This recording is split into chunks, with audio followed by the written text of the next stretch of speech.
भी देख रहे हैं आप, मैं हूं आपके साथ प्रशांत कटारे। रुख खबरों का। प्रदेश में कोरोना संक्रमण काल में राशन दुकानों से बांटा गया चावल घटिया क्वालिटी का निकला है। यह खुलासा केंद्र सरकार की रिपोर्ट में हुआ है। केंद्र सरकार ने प्रदेश सरकार को एक पत्र लिखकर बताया कि सार्वजनिक वितरण प्रणाली के तहत सरकारी राशन दुकानों में जो चावल बांटा गया वो इंसानों के खाने के योग्य नहीं था। वो पोल्ट्री ग्रेड का चावल था जो इंसानों को पीडीएस के तहत बांटा गया। केंद्र सरकार ने अपनी रिपोर्ट में बताया है कि 30 जुलाई से 2 अगस्त के बीच में 32 सैंपल चावल के लिए गए थे। इसमें कुछ सैंपल वेयरहाउस और कुछ सैंपल राशन दुकानों से लिए गए थे, जिसको दिल्ली की CGAL लैब में जांच के लिए भेजा गया था। बालाघाट और मंडला के आदिवासी बाहुल्य जिलों में गोदामों में भरा घटिया चावल बांटने का मामला जब सामने आया था, तब इस मामले में केंद्र सरकार से शिकायत की गई थी। गुणवत्ता जांच में खुलासा हुआ कि ये चावल जानवरों को खिलाने लायक निकला है और अब इस पर सियासत तेज हो गई है। कांग्रेस ने इसकी जांच की मांग की है, तो वहीं गृह मंत्री नरोत्तम मिश्रा ने कहा है कि कांग्रेस को आरोप लगाने का कोई अधिकार नहीं है।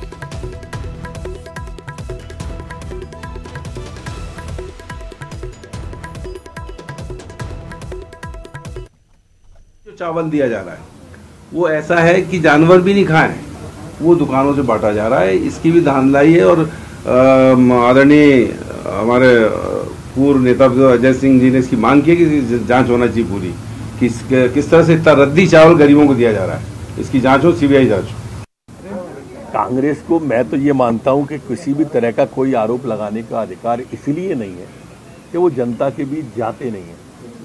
पूरे कोरोना काल में कहीं आपने कमलनाथ जी को देखा क्या? आप बताइए, आप सोचिए और आप ही सवाल करिए, मैं जवाब दूंगा।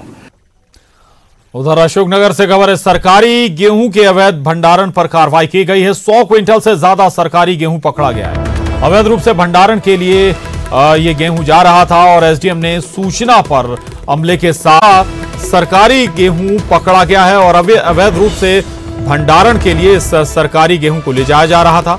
एसडीएम को सूचना मिली, जिसके बाद ये एक्शन लिया गया, कार्रवाई की गई और अब शुरुआती कार्रवाई के बाद पुलिस के हवाले इस गेहूं से भरे ट्रक को कर दिया गया। सिटी कोतवाली के बाईपास रोड पर ये कार्रवाई हुई है, एक्शन लिया गया है।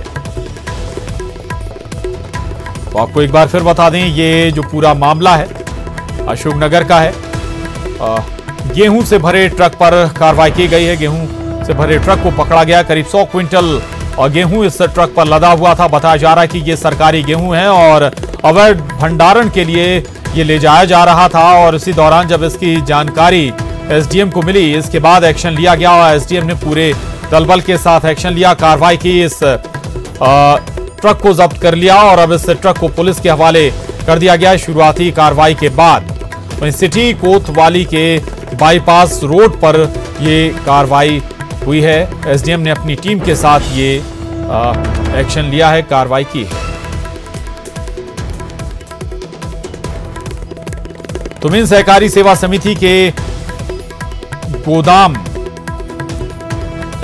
जा रहा था ये सहकारी समिति का, आपको बता दें ये सरकारी गेहूं बताया जा रहा है जो भंडारण के लिए ले जाया जा रहा था अवैध तरीके से। इस पर एसडीएम ने दलबल के साथ कार्रवाई की, एक्शन लिया और शुरुआती कार्रवाई के बाद पुलिस के हवाले ट्रक को कर दिया गया। ट्रक में बताया जा रहा है कि 100 क्विंटल से ज्यादा गेहूं लदा हुआ है। 100 क्विंटल से ज्यादा गेहूं लोड है। और हमारे साथ समीर द्विवेदी जुड़ गए और जानकारी के साथ हमारे संवाददाता। समीर, क्या जानकारी मिल पा रही है? ये कहां इसका इस्तेमाल होना था? चूंकि सरकारी गेहूं ये बताया जा रहा है और कहां ये ले जाया जा रहा था, क्या और डिटेल अभी तक सामने आई? आपको बता दूं कि ये सूचना मिलने पर हाल ही में जो ज्वाइन किए हुए एसडीएम हैं नवीन मालवीय, इनके पास ये सूचना बीती रात आई थी। तो इस सूचना के आधार पर इन्होंने मुखबिरी लगाई और प्रशासनिक अमले के साथ पहुंचकर सुबह के समय बाईपास रोड से ये ट्रक को जो है पकड़ा और ट्रक में जब जांच की गई तो पाया गया कि 100 क्विंटल से ज्यादा सरकारी गेहूं जो कि सहकारी समिति तुमेन से लाया जाना बताया जा रहा था, ये भंडारण होने जा रहा था। क्योंकि इसके पूरे कागज दस्तावेज भी ट्रक चालक पे नहीं थे, अतः संदिग्ध के आधार पर ट्रक को जो है कार्रवाई के लिए कोतवाली पहुंचाया गया और अभी जांच जारी है। बिल्कुल, अभी भी जांच जारी है। यानी कि 100 क्विंटल से ज्यादा ये गेहूं बताया जा रहा था जो ट्रक पे लदा हुआ था। एसडीएम महोदय क्या बता रहे हैं? और चूंकि ये एक ट्रक पकड़ा गया है, यानी कि अगर जांच होती है तो ऐसा कोई बड़ा रैकेट भी सामने आ सकता है जो सरकारी गेहूं का हेर फेर करता हो। समीर, राशन माफिया का बड़ा हाथ होने की संभावना से इनकार नहीं किया जा सकता है, क्योंकि छोटे छोटे मात्रा में, कम मात्रा में गेहूं की सूचनाएं अक्सर आती रहती हैं। लेकिन ये खेप जो है 100 क्विंटल से अधिक बहुत बड़ा गेहूं माना जा रहा है। जैसी सूचनाएं भी आती रहती हैं कंट्रोल से, कहीं राशन नहीं मिलना, गाँव वालों की शिकायतें भी अक्सर आती रहती हैं। तो इसको लेकर ये जो कार्रवाई है ये बहुत बड़ी कार्रवाई मानी जा सकती है। और अगर इसमें जांच सही तरीके से हुई तो राशन माफिया, बड़ा राशन माफिया का हाथ इसमें आने की संभावना है और एक बड़ा खुलासा भी होने की संभावना पूरी कही जा सकती है। जी, शुक्रिया आपका इस पूरी जानकारी के लिए। तो ये बड़ी खेप थी, 100 क्विंटल से ज्यादा जो गेहूं था वो अवैध तरीके से भंडारण के लिए ले जाया जा रहा था। आगे बढ़ते हैं और अब बड़ी खबर बालाघाट से। बारिश से सरकारी गोदामों में अनाज भीग गया है। 6 करोड़ के नुकसान होने की आशंका जाहिर की जा रही है। गरीबों को ये अनाज बांटा जाने वाला है। तो ये बड़ी खबर है बालाघाट से। बारिश से सरकारी गोदाम में रखा अनाज भीग गया है, बर्बाद हो गया है और 6 करोड़ के नुकसान की आशंकाएं भी जाहिर की जा रही हैं। तो बहुत बड़ी खेप थी अनाज की जो भीग गई है और भीग कर बर्बाद हो गई है। गरीबों को ये अनाज बांटा जाने वाला था। दरअसल सही तरीके से इसका भंडारण नहीं किया गया था, सुरक्षित कर इस अनाज को नहीं रखा गया था। नतीजा ये हुआ कि बारिश के बाद ज्यादातर जो अनाज है, खाद्यान्न है, वो भीग गया और बर्बाद हो गया है। करीब 6 करोड़ के नुकसान की आशंकाएं यहां पर जाहिर की जा रही हैं। तो ये भारी लापरवाही प्रशासन की, सिस्टम की यहां पर नजर आती है। तो बालाघाट में गोदामों में जो अनाज रखा गया था, गोदामों में रखा अनाज ही भीग गया। आप इससे अंदाजा लगा सकते हैं कि आखिर किस हद तक लापरवाही यहां पर बरती गई है। अजहर हमारे साथ जुड़ गए हैं। अजहर, आखिर गोदामों में रखा हुआ अनाज कैसे भीग गया? गोदाम चू रहे थे या फिर सही तरीके से इनके भंडारण की व्यवस्था ही नहीं की गई थी? देखिए प्रशांत जी, पिछले दिनों जो बैनगंगा में बाढ़ आई थी, जिसके कारण, बाढ़ के कारण ही ये जो गोदाम थे वो बाढ़ के पानी में डूब गए थे। करीब 2 दिनों तक पानी जो था बाढ़ का उतरा नहीं था, जिसके कारण ये अनाज भीगा है। फिलहाल जो भंडारित किया गया था, जो 3 बड़े गोदाम है जिसमें करीब 5000 टन मैट्रिक टन जो अनाज रखा था, जिसमें चना और गेहूं बताया जा रहा है। और करीब नुकसान होने का जो प्रारंभिक अनुमान 6 करोड़ रुपए लगाया जा रहा है। फिलहाल जो जब ये पूरे मामले की संज्ञान जब वरिष्ठ अधिकारियों को पहुंची है तो वो फिलहाल जो अनाज को अलग करके सुखाकर कुछ किसी भी तरीके से बचाने का प्रयास कर रहे हैं। फिलहाल जो प्रबंधक है उनका कहना है कि अनाज जो प्राकृतिक आपदा के कारण भीगा है, तो इसमें जो भी बीमा कंपनी है जो के द्वारा बीमा कराया गया, कि कॉर्पोरेशन द्वारा बीमा करवाया जाता है, तो निश्चित तौर पे अगर बीमा है तो जो भी नुकसान होगा बीमा कंपनी उठाएगी। ये फिलहाल प्रबंधक का कहना है। जी, अब बिल्कुल, लेकिन हालांकि कुछ और भी कदम उठाए जा सकते थे जिससे इस अनाज को या खाद्यान्न को भीगने से बचाया जा सकता था। शुक्रिया अजहर आपका इस पूरी जानकारी के लिए। आगे बढ़ते हैं। उधर कैबिनेट मंत्री इमरती देवी ने कुपोषण को दूर करने के लिए आंगनबाड़ी केंद्रों में बच्चों को अंडे दिए जाने की बात कही है, क्योंकि अंडे में प्रोटीन की मात्रा पर्याप्त होती है। लेकिन अब इसी अंडे पर सियासत शुरू हो गई है। कमलनाथ सरकार में भी तमाम चर्चाएं हुई थी, तब कहीं इसका समर्थन सामने आया था तो कहीं विरोध। अब शिवराज सरकार में फिर से कैबिनेट की बैठक में इस मुद्दे को उठाने की बात कैबिनेट मंत्री इमरती देवी कह रही हैं। इमरती देवी ने कहा कि जो बच्चे ज्यादा कुपोषित हैं उनमें प्रोटीन की मात्रा बढ़ाने के लिए उन्हें अंडे दिए जाएंगे। बता दें कि जब कमलनाथ सरकार में मंत्री रहते हुए इमरती देवी ने आंगनबाड़ी केंद्रों में अंडा बांटे जाने की बात कही थी, तब बीजेपी ने इसका विरोध किया था और कहा था कि हम सरकारी तौर पर अंडा बांटे जाने का विरोध करते हैं। कहते हैं कि बच्चों के लिए, चाहे गर्भवती महिला हो, उसके लिए अंडा बहुत पोषित होता है, तो चला जाता। लेकिन कुछ विरोध हुआ, लेकिन ये नहीं कहती कि मैं सारे बच्चों को अंडा दूंगी। जो बच्चा अगर अंडा घर में उनका खाता होगा उस बच्चे को अंडा दूंगी। वो जो नहीं खाते होंगे उसको फल दूंगी, केला दूंगी, सेव दूंगी, लेकिन फिर भी चलाऊंगी, करूंगी। जब ये पहले मंत्री थी तो बांट नहीं पाई, और मैं समझता हूँ इन सबका, इन चुनावों में इमरती देवी का, जो लोग अंडा नहीं खाते हैं जो जैन समाज के दुनिया सभी लोग हैं जो इससे अपने आप को दूर रखते हैं, वो जवाब देंगे चुनाव में इनको। और खबर सागर से, जहां रामशिला का पूजन किया गया। मंत्री गोविंद सिंह राजपूत ने पूजा की और 5 रथों में रामशिलाएं रखी गई हैं। सुर्खी विधानसभा क्षेत्र में ये रथ घूमेंगे। तो खबर सागर से है, रामशिला का पूजन मंत्री गोविंद सिंह ने किया है और 5 रथ बनाए गए हैं। इसके लिए 5 रथों में रामशिलाएं रखी गई हैं। पूरी सुर्खी विधानसभा में ये रथ घूमने वाले हैं।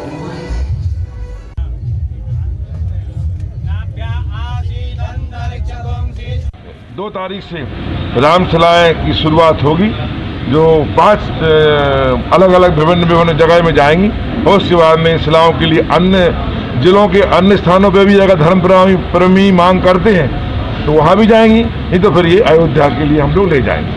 गोविंद सिंह राजपूत परिवहन मंत्री पहले भी थे, लंबा माल है, वैसे ही भिजवा देना वहाँ पे, ये सब नाटक करने की जरूरत। और इंदौर से बड़ी खबर है, सांवेर में एक बार फिर सियासत गर्मा गई है। 34 कांग्रेस नेताओं पर एफआईआर दर्ज की गई है। चुनाव कार्यालय के उद्घाटन में भीड़ जुटाने का ये मामला है। पूर्व मंत्री सज्जन सिंह वर्मा और पूर्व मंत्री जीतू पटवारी समेत बड़ी संख्या में कांग्रेसी इस दौरान इकट्ठे हुए थे। सांवेर थाने में 34 नेताओं कार्यकर्ताओं पर नामजद मामला दर्ज हुआ है। वहीं कलेक्टर के आदेश के उल्लंघन का मामला भी दर्ज हुआ है। संक्रमण फैलाने के मामले में ये कार्रवाई की गई है। तो सांवेर में दरअसल कांग्रेस ने चुनावी कार्यालय का उद्घाटन किया और इस दौरान सैकड़ों की संख्या में कार्यकर्ता और नेता भी जुटे। इसी को लेकर अब एक्शन लिया है प्रशासन ने। 34 नेताओं कार्यकर्ताओं के खिलाफ नामजद एफआईआर दर्ज हुई है।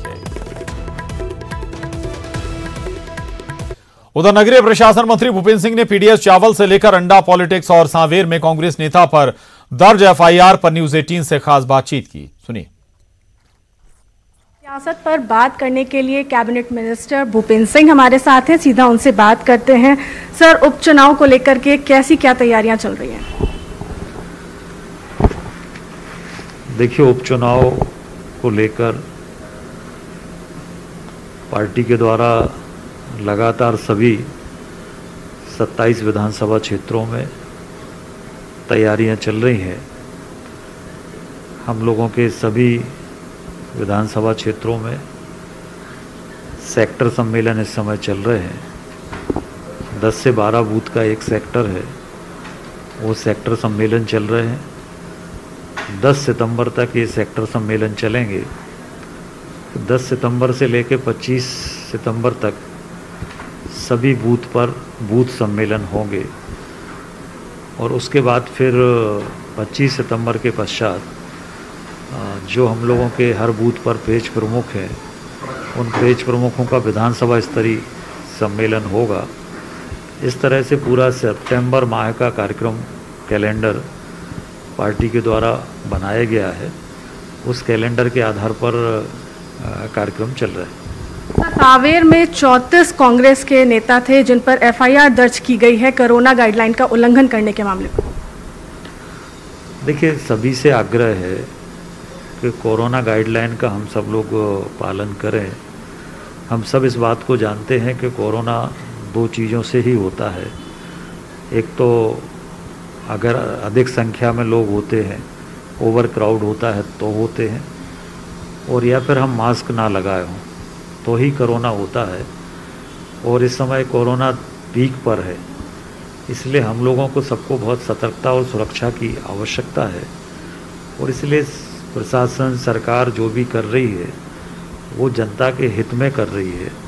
और इसलिए मेरा सबसे आग्रह है, अपील है, सभी राजनीतिक दलों से भी निवेदन है कि सभी लोग कोरोना की गाइडलाइन का पालन करें। देखिए, इससे अकेले हम संक्रमित नहीं होते, हमारे कारण अनेक लोग संक्रमित होते हैं, हमारा परिवार संक्रमित होता है। और इसलिए सब लोग इसका पालन करें। कोरोना काल में जो जनता को राशन बांटा गया है, कांग्रेस ने उसकी क्वालिटी पर सवाल उठाए हैं, सीबीआई से जांच की मांग की है। देखिए, ये जो राशन है ये कोई राज्य सरकार के यहाँ उत्पादन नहीं होता है, ये तो खरीद होती है। खरीद में अगर कहीं पर कोई गड़बड़ चावल आया है तो उस चावल की गड़बड़ी जहाँ पर भी हुई है उसकी जांच होगी और जांच करके जो दोषी होंगे उन पर कार्रवाई होगी और सभी को अच्छा खाद्यान्न मिले, ये सरकार की कोशिश है। और अगर कहीं पर ऐसा हुआ है तो जो भी दोषी अधिकारी कर्मचारी हैं उनके विरुद्ध कार्रवाई जरूर होगी। अच्छे खाने की बात कर रहे थे सर, इमरती देवी ने अंडा देने की बात कही है पोषण आहार में। देखिए मैंने अभी देखा नहीं है, मुझे मेरी जानकारी में नहीं उन्होंने क्या कहा है। ये तो जब सब लोग बैठते हैं तभी निर्णय होते हैं। बयान में उन्होंने कहा है, तो मेरी जानकारी में नहीं। बिल्कुल, तो कोरोना में फिलहाल लोगों को जन जागरूकता ज़रूरी है और जो भी दोषी होंगे गुणवत्ता पे अगर सवाल उठाने वालों की जांच कराई जाएगी और दोषियों के खिलाफ कार्रवाई करने की बात सरकार ने कही है। कैमरा पर्सन मोहसिन खान के साथ पूजा माथुर, न्यूज़ 18 मध्य प्रदेश, भोपाल। उधर 27 सीटों पर होने वाले उपचुनाव को लेकर बीजेपी की तैयारी पर पूर्व मंत्री जीतू पटवारी का बयान आया है। उन्होंने कहा कि बीजेपी चाहे तो अपनी तैयारी कर सकती है, लेकिन उपचुनाव में तो कांग्रेस की ही जीत होगी। पूरी तरीके से हर स्तर पर जिस दिन चुनाव की डेट डिक्लेयर होगी तैयारी पूरी है और चुनाव में एक तरफा सारे सर्वे कांग्रेस के पक्ष में है। वो चाहे इंटेलिजेंस का सरकार का सर्वे हो, चाहे भारतीय जनता पार्टी का सर्वे हो, चाहे हमारा अपना इंटरनल सर्वे हो। एक सीट पर भी भारतीय जनता पार्टी जीत नहीं पा रही है। वो कितनी तैयारी कर ले, जनता ने निर्णय ले लिया है कि इनको उखाड़ फेंकना है। और ब्रेक के बाद खबर इंदौर से। इंदौर में नेताजी नगर थाना इलाके में ढाबा संचालक रमेश साहू की गोली मारकर हत्या कर दी गई। बताया जा रहा है कि मृतक शिवसेना में प्रदेश अध्यक्ष रह चुका है। पुलिस ने जांच शुरू कर दी है, लेकिन उसे अब तक हत्यारों का सुराग नहीं मिल पाया है। इंदौर का मामला है, जहां एक शिवसेना के पूर्व पदाधिकारी को मौत के घाट उतार दिया गया। तो इलाके में ढाबा संचालक रमेश साहू की गोली मारकर हत्या कर दी गई है। वो जो ओम साई राम ढाबा जहाँ चलाते हैं खंडवा रोड पे, ये रात में जो है 1:30 से 2 बजे की घटना है। इनके ढाबे में आकर 3 बदमाश बताए गए, इन्होंने इनकी हत्या की है। क्या कुछ ले गए लूट के या कुछ ऐसा कोई जानकारी अभी तक आई है? अब इनके घर वालों से बात हुई है तो अभी तो ऐसा कुछ क्लियर नहीं है। इनका लूट के ले जाने की चीज़ें, जो सामान है उनका, ज्वेलरी है, वो भी सब वहीं पड़ा है, घर पे ही है। पुराने कुछ अपराध भी सर इनके ऊपर कुछ तेई नगर में और अदर? हाँ, इनका पुराने रिकॉर्ड हैं वहाँ पे सदर बाजार थाने में बताएंगे इनके रिकॉर्ड। एक अपराध नगर में भी है 2015 का। खबर दमोह से, जहां निकट पर नहाने गया एक युवक कोपरा नदी के निकट पर गया था नहाने। इसी दौरान ये हादसे का बताया जा रहा है कि शिकार हुआ है। कल देर शाम तक ये घर नहीं लौटा, इसके बाद इसकी तलाश शुरू की गई। वहीं नदी किनारे युवक के कपड़े मिलने पर शक हुआ कि ये नदी में बह गया। आज रेस्क्यू टीम ने तलाश शुरू कर दी है। देहात थाना के सागर नाका चौकी का ये मामला है। नदी नाले में बहने का अब तक ये छठा मामला सामने आया है। तो लगातार हो रही बारिश के बाद लगातार लोग हादसों का शिकार हो रहे हैं, लेकिन इसके बावजूद भी लोग जान जोखिम में डालकर ऐसी जगह पहुंचते हैं जहां पर कोई हादसा हो सकता है। तो दमोह से यह खबर है, निकट पर नहाने गया युवक बह गया है। धर्मेश पांडे हमारे साथ जुड़ गए हैं और जानकारी के साथ। धर्मेश, क्या जानकारी मिल पा रही, कोई सुराग अभी तक मिला युवक का? जी प्रशांत जी, मैं आपको ये बता दूं कि लगातार जिले में बीते 2 हफ्तों से जो बारिश हो रही है उसमें ये छठवां मामला है किसी युवक के जान जाने का, और लगातार ये सिलसिला अभी तक जारी है। कल देर शाम की बात है, गणेश विसर्जन को यह युवक पहुंचा था। उसी दौरान वह नहाते हुए लापता हुआ था, जिसकी देर रात तक अपने घर नहीं पहुंचने के बाद में उसकी खोजबीन की गई, जहां पर मालूम चला कि जब उसकी तलाशी की गई तो जो तट था, घाट था, वहां पर उसके कपड़े मिले, जिसके बाद में उसकी तलाशी जारी की गई। और अभी सुबह से रेस्क्यू टीम वहां पर मौके पर पहुंची है और युवक की तलाश जारी है, लेकिन अभी तक युवक का किसी भी प्रकार से कोई पता नहीं लग सका। प्रशांत जी, शुक्रिया धर्मेश आपका इस पूरी जानकारी के लिए। आगे बढ़ते हैं और अब खबर गुना से है, जहां तेल से भरा ट्रक पलट गया। वहीं स्थानीय लोगों में तेल लूटने की होड़ मच गई। ट्रक में लदा हुआ था दरअसल कुकिंग ऑयल, और इसी के बाद जैसे ही लोगों को पता चला कि तेल से भरा हुआ जो ट्रक है, टैंकर है, वो पलट गया। इसके बाद बड़ी संख्या में स्थानीय लोग पहुंच गए और तेल लूटने की होड़ भी नजर आई। NH 46 पर अनियंत्रित होकर ये ट्रक पलट गया था। रुठियाई गुना मार्ग के बीच यह हादसा पेश आया है। हादसे में ट्रक ड्राइवर घायल हो गया है। धरनावदा थाना क्षेत्र का यह मामला है।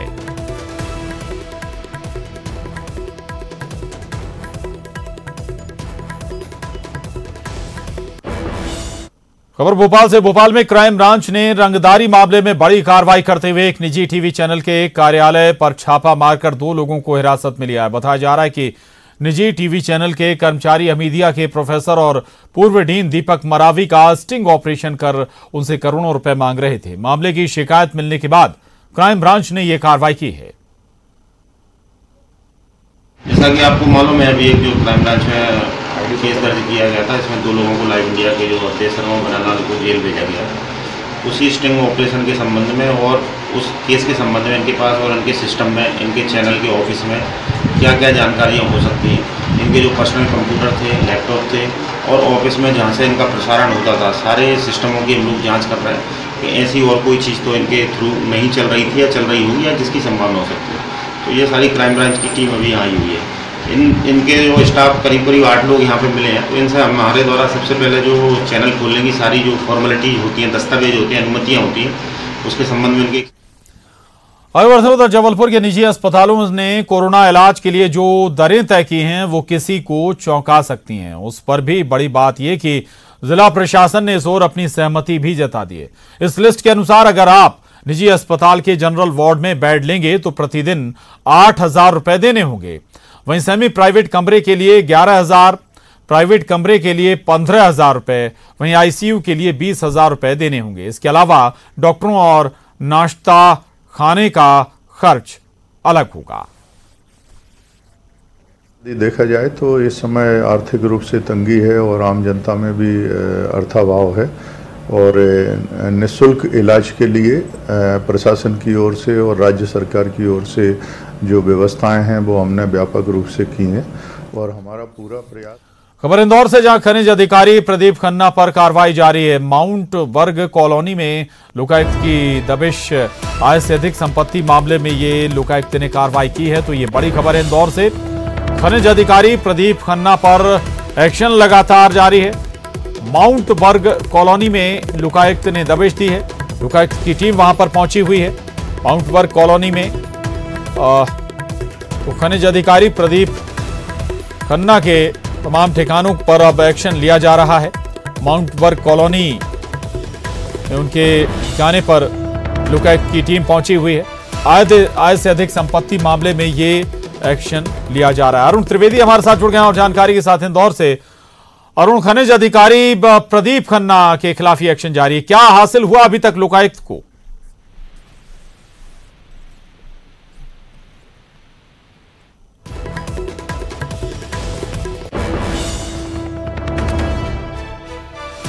अरुण से संपर्क नहीं हो पा रहा है। हम अरुण से दोबारा संपर्क साधने की कोशिश करेंगे, लेकिन एक बार फिर आपको बता दें इंदौर का ये मामला है जहां पर खनिज अधिकारी प्रदीप खन्ना पर लोकायुक्त कार्रवाई कर रही है। लोकायुक्त की टीम माउंट वर्ग कॉलोनी में